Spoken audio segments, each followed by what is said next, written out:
जय माता दी। अब हम चर्चा करेंगे एक चतुसागर योग की। चतुसागर योग तब बनता है जब केंद्र भावों में कोई ना कोई ग्रह बैठा हो। 4 केंद्र भाव होते हैं कुंडली के, उन चारों भावों में कोई ना कोई ग्रह हो तो चतुसागर योग बनता है। मतलब इस योग की जो व्याख्या की गई है, जो इसका फल बताया गया है, वो इस तरह से कहा गया है कि जातक की प्रसिद्धि होती है, मतलब जातक नाम शौहरत समृद्धि प्राप्त करता है। जातक शासक तुल्य होगा, मतलब वह राजा के समान या बहुत उच्च पद पर, आज के परिप्रेक्ष्य में बात करें तो बहुत उच्च पद पर आसीन रहने वाला नेता या मतलब उच्च अधिकारी होगा। दीर्घ आयु संपन्न होगा, मतलब उसकी आयु अच्छी होगी, और बच्चे उत्तम होंगे, उसकी संतान अच्छी होगी, उसका स्वास्थ्य अच्छा होगा, और चारों सागरों की यात्रा करेगा। ठीक है, तो ये इस योग का फल बताया गया है।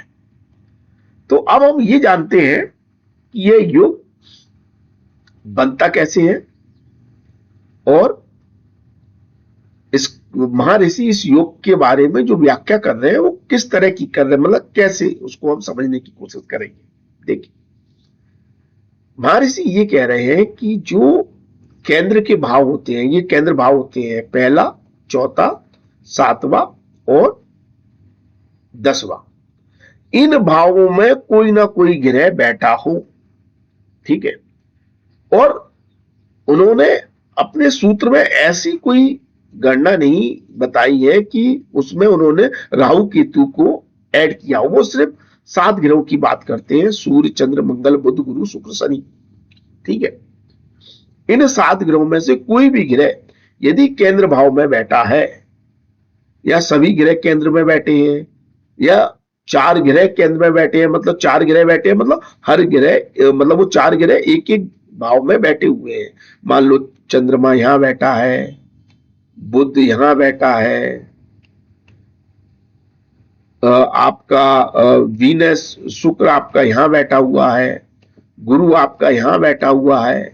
ठीक है, तो वो ये कहते हैं कि अगर चारों केंद्र भाव में कोई ना कोई ग्रह बैठा है, अब यहां पर हो सकता है किसी भाव में एक से ज्यादा ग्रह भी बैठ जाए, गुरु के साथ शनि भी मान लो यहां पर बैठा है। ठीक है, ये मान लो यहां पर राहु केतु भी बैठे हुए हैं। ठीक है, ठीक है, तो यहां पर मान लो बुध के साथ में सूर्य भी बैठा हुआ है।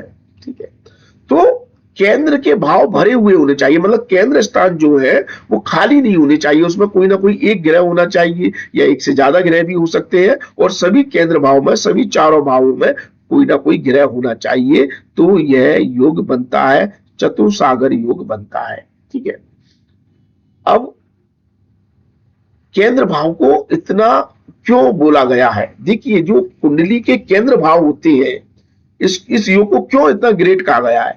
क्योंकि केंद्र भाव आप क्या, मतलब आपका जो मतलब ये क्या है कि आपका जो अस्तित्व है, आपका अस्तित्व कहें, आपका कंफर्ट कहें, आपका स्टेटस कहें, आपका जो कुछ भी है, जो आप दुनिया को दिखाना चाहते हैं, दुनिया को जो दिखाना चाहते हैं वो केंद्र भाव होते हैं। जैसे देखिए, आप नाम कमाना चाहते हैं, पहला भाव है। आप कंफर्ट, अब घर गाड़ी बंगला लग्जरी लाइफ हो, वो चौथा भाव है। राइट, आप शादी करेंगे, बिजनेस करेंगे, वो आपका 7वां भाव है। और आप एक स्टेटस प्राप्त करेंगे, एक मान सम्मान हो, स्टेटस हो, वैल्यू हो, वो आपका क्या है? 10वां भाव है। आप कहेंगे धन तो यहां आएगी नहीं, अरे धन से आप यही सब चीजें तो प्राप्त करेंगे। देखिए, आपके पास धन आएगा, बैंक बैलेंस आएगा, तो आप क्या है, आप उस धन को लोगों को कैसे दिखाएंगे? पैसा थोड़ी दिखाएंगे लोगों को कि मैं पैसा लुटा रहा हूं। राइट, ऐसा तो नहीं होता। वो धन आएगा तो आप क्या करेंगे? बिजनेस में लगाएंगे, आप घर अच्छा खरीदेंगे, गाड़ी अच्छा खरीदेंगे। मतलब जो लोगों को दिखाते हैं वो क्या दिखाएंगे? वो तो इन 4 भाव से ही दिखाते हैं। या आप दान पुण्य करेंगे तो अपनी एक वैल्यू बनाएंगे, अपनी एक पर्सनैलिटी आपकी लोगों के सामने निकल कर आएगी। राइट, आपको सामाजिक कार्य करेंगे तो आपको मान सम्मान मिलेगा। तो जो भी आपके जीवन का मूल्य है, मतलब आप जीवन में जो कुछ भी प्राप्त करना चाह रहे हैं लोगों को दिखाने के लिए, वो केंद्र भाव की ही चीजें हैं। उन्हीं को प्राप्त करने के लिए आप जद्दोजहद कर रहे हैं, उसी के पीछे आप भाग रहे हैं। ठीक है, यहां पर अध्यात्म कहीं नहीं होता। अध्यात्म आता है कुंडली के पंचम भाव, नवम भाव और 12वें भाव से और अष्टम भाव से। ये आपको अध्यात्म की तरफ ले जाएंगे।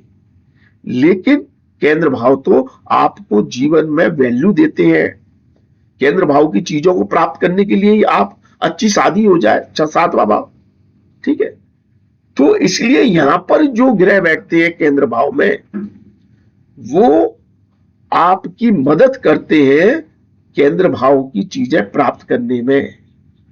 आप उन चीजों को प्राप्त करने के लिए एफर्ट लगाते हैं। अगर केंद्र भाव खाली हो जाते हैं ना, तो व्यक्ति का मन ही नहीं करता कि उसे स्टेटस चाहिए, नाम चाहिए, फेम चाहिए, घर चाहिए।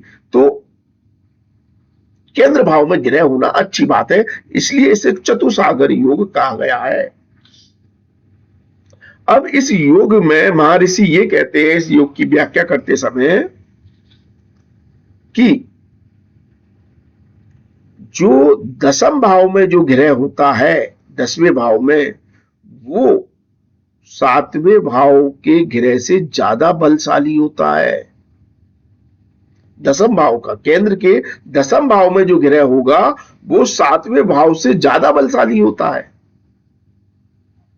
वो आपको ज्यादा स्टेटस वैल्यू दे देगा दसम भाव में बैठा हुआ, कंपेयर करेंगे 7वें से। तो उसी तरह 7वें भाव में बैठा हुआ ग्रह 4थे भाव से ज्यादा बलशाली होता है। और इसी प्रकार 4थे भाव में बैठा हुआ ग्रह लगन से ज्यादा बलशाली होता है। लेकिन लगन के ग्रह को एक अपवाद माना गया है, क्योंकि लगन तो सर्वोच्च है, वो राजा है, वो तो आपको किंग बनाता है, या लग्नेश किंग होता है, तो इसको एक अपवाद मान लिया है। लेकिन 4थे भाव से ज्यादा बलशाली 7वें भाव में बैठा ग्रह, केंद्र भाव में 7वें, क्योंकि वो बल देता है, 4थे भाव का ग्रह 7वें भाव को बल देता है, इसलिए ये ज्यादा बलशाली हो जाता है। 7वें भाव में बैठा हुआ ग्रह, केंद्र बल मिल जाता है। 7वें भाव का ग्रह दसम भाव के ग्रह को बल देता है, इसलिए दसम भाव का ग्रह ज्यादा बलशाली हो जाता है, उसको केंद्र बल मिल जाता है। ठीक है, तो इस तरह से केंद्र में बैठे हुए ग्रह चतुसागर योग बनाते हैं। अब इसकी जो व्याख्या की गई है कि जातक को मान सम्मान मिलेगा, प्रतिष्ठा, मतलब वही फर्स्ट हाउस, मान सम्मान, स्टेटस, वैल्यू, मंत्री बन जाएगा, राजा बन जाएगा, या मुखिया होगा, सीईओ होगा किसी कंपनी का, मतलब 10th हाउस। सभी तरह के सुख समृद्धि होंगी, मतलब आपका 4था भाव।